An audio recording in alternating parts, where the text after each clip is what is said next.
Ini bukan sekedar perjalanan, tapi pembelajaran saat aku keliling di Kabupaten Ketapang yang ada di Kalimantan Barat. Bagus sih, nggak becet, tapi bisa dilewati lagi kan. Aku melihat keindahan dan antonim dari keindahan. Dari hilir hingga ke bagian hulu Ketapang, banyak hal yang akan aku ceritakan. Banyak keluhan yang harus kalian semua di balik indahnya alam yang ada di Kalimantan. Dan perjalanan ini kami mulai. Walaupun seperti yang lewat-lewat yang laju tuh kan.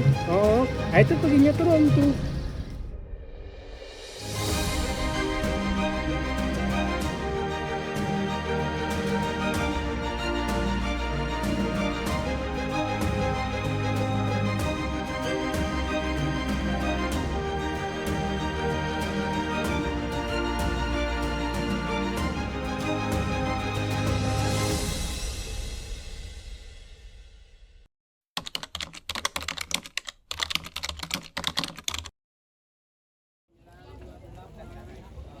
Ini adalah langkah awal perjalananku menuju Kabupaten Ketapang. Aku berangkat menggunakan kapal motor pada malam hari.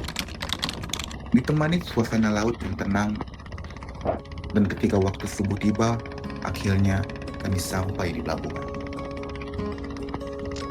Perjalanan ini adalah langkah pertamaku menuju tempat baru yang belum pernah aku kunjungi sebelumnya.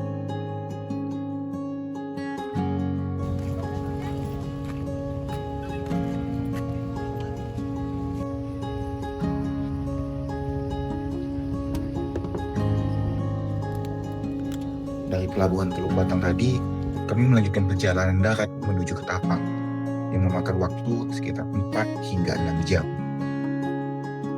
Di sepanjang perjalanan, mata ini dimanjakan dengan pemandangan alam yang begitu indah, hijau, dan luas, dan masih sangat alami.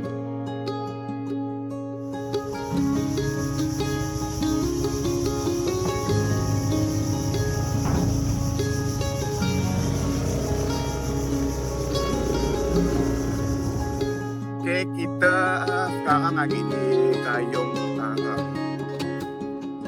Kita menuju ke Ketapang, jadi kita berhenti di Pelabuhan Teluk Batang. Tugas utama kami di sini adalah melakukan pendataan terkait kondisi pendidikan yang ada di Kabupaten Ketapang. Kami mengunjungi sekolah-sekolah yang terpilih secara proposif sampling, mulai dari TK hingga SD.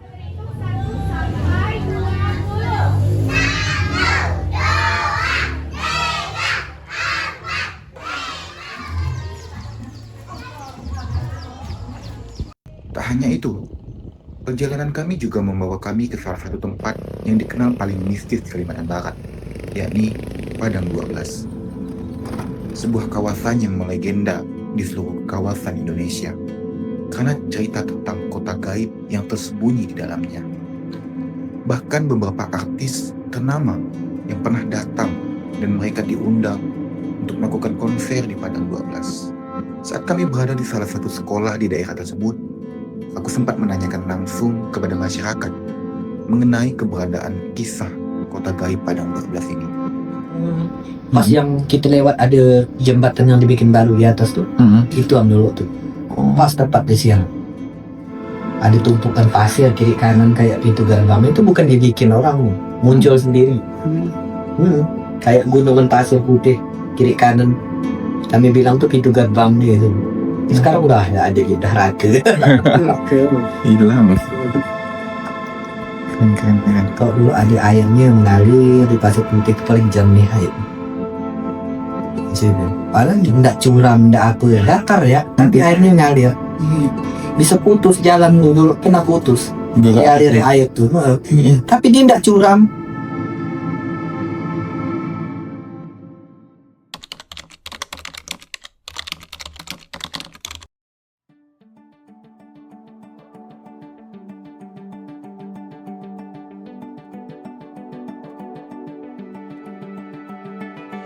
Kota Ketapang, mungkin aku akan merindukan kota kecil yang satu ini.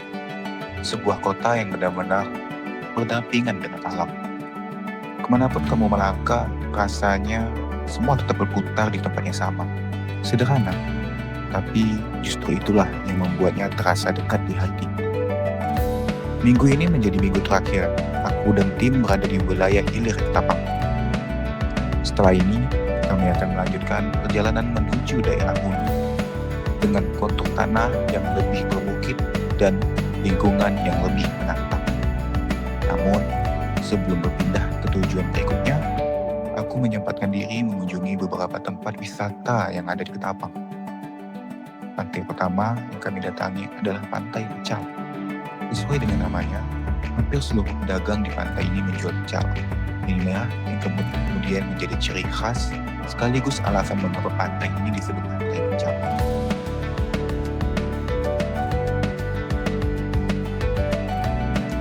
Beberapa selang hari kemudian, saya mengunjungi salah satu pantai, yaitu Pantai Cerincing, sebuah pantai nelayan yang berada di depan muara Sungai Pawan. Guys, kali ini aku bakal ke Pantai Cilincing yang ada di ujung muara yang ada di Kabupaten Ketapang. Oke, ini jalanannya.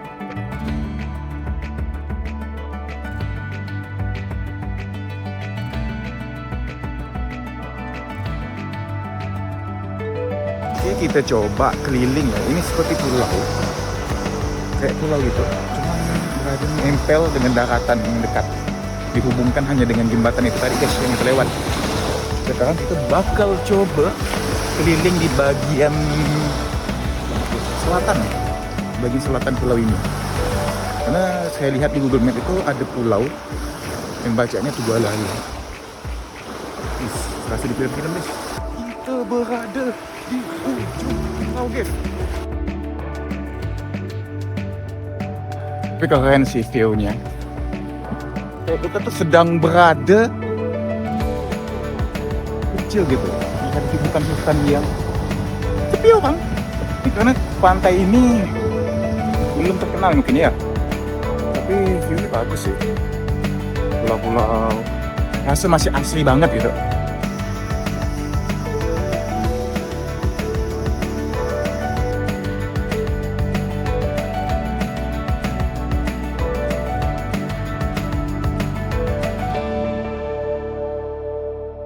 Ngelihat kampung-kampung yang ada di sini ini sepertinya teringat masa lalu.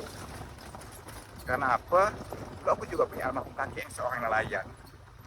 Dimana aku bisa lihat visual yang sama walaupun di zaman yang beda.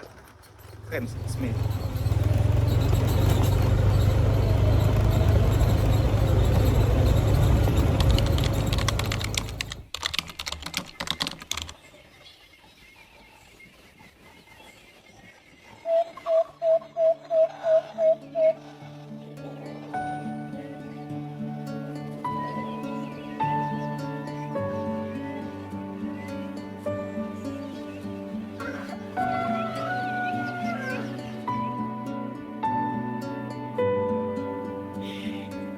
Pagi ini, kami kembali melanjutkan perjalanan menuju daerah yang lebih sepi dan asri. Wilayah hulu, daratan yang masih dikelilingi pepohonan lebat dan hutan hujan tropis. Misi kami di sini masih tetap sama, seperti sebelumnya, melakukan pendataan di sekolah-sekolah.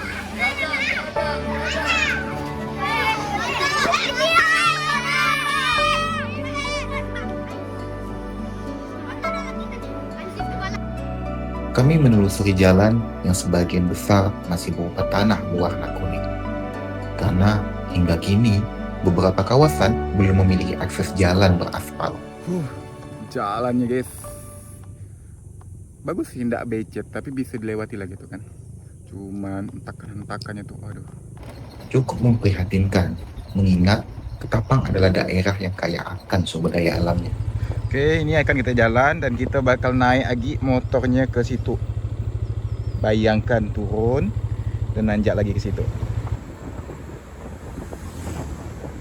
Saat melewati jalan dengan lancar, kami melihat salah satu truk yang remnya blong dan terbalik di persimpangan jalan. Tidak apa-apa bang. Memang, simpang ini cukup curam untuk dilalui kendaraan-kendaraan besar.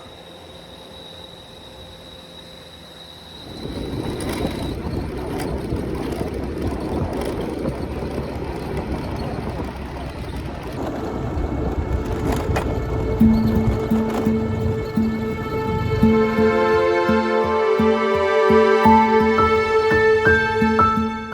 perjalanan menuju salah satu sekolah, kami melintasi sebuah area tambang yang telah lama beroperasi di wilayah ini.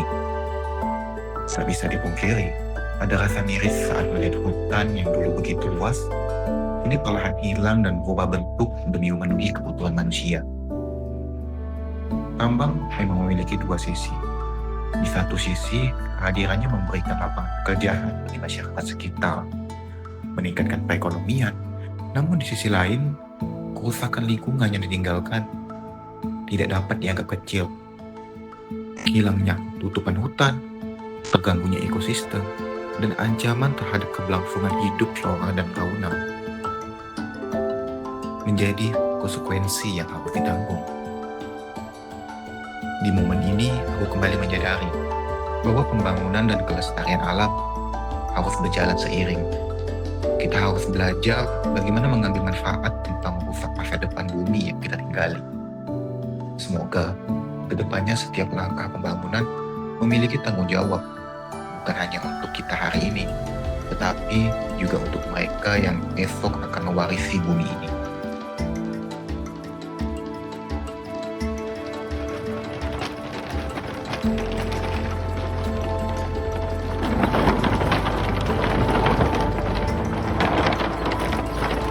Di sini, aku menghabiskan banyak waktu untuk memperhatikan lingkungan sekitar. Ada satu hal yang membuatku benar-benar tertegun.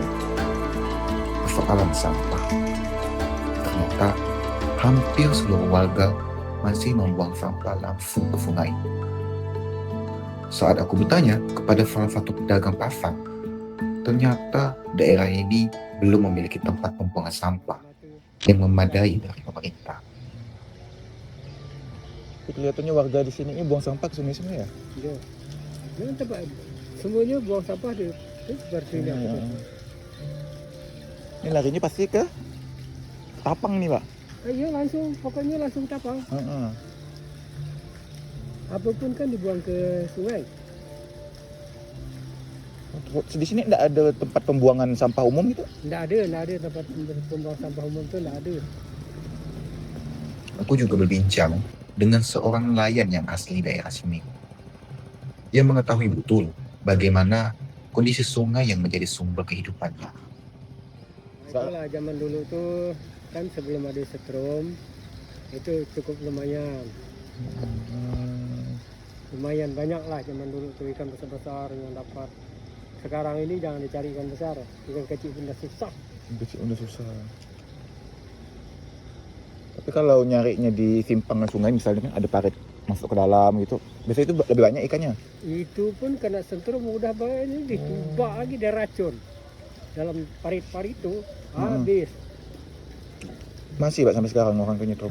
Jadi memang pekerjaan orang lah hari-hari itu. Kalaupun seperti yang lewat-lewat yang laju tuh kan, nah itu pergi nyetrum tuh perjalanan. Kalaupun seperti itu speed 40 kan 40 pk. Dari sini ke Seluruhan kan 2 jam lebih. Tapi kalau itu setengah jam sampai. Dari ceritanya, aku semakin memahami bahwa masalah ini bukan hanya tentang lingkungan, tetapi tentang kehidupan masyarakat yang tergantung pada sungai.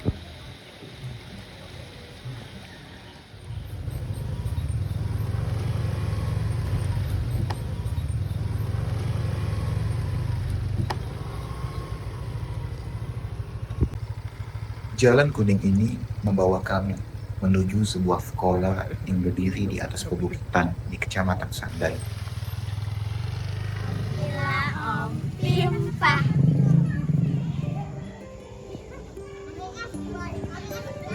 Kelas berapa? Kelas 4. Kelas 4. Ada ikut tes dah? Kan hari ini Bapak mau ngetes kalian nih. Yang kelas 4. Kelas 4 berapa orang di kelasnya? 1 orang. Orang. Siapa yang bawa orang tuanya hari ini? Bawa orang tuanya.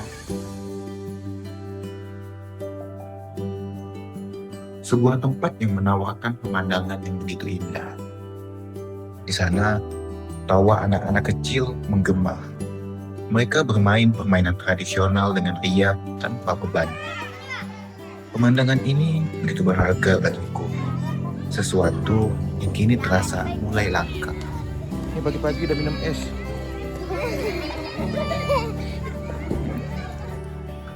Main apa nih?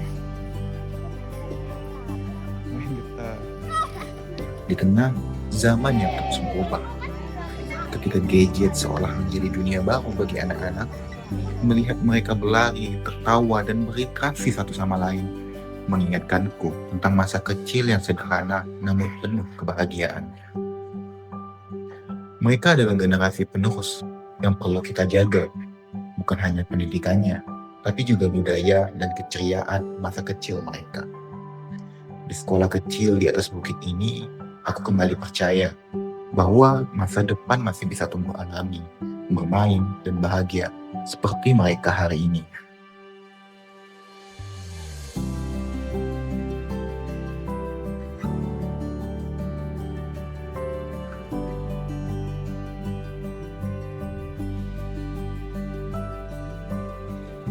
Perjalananku belum usai, masih banyak tempat yang ingin kutuju.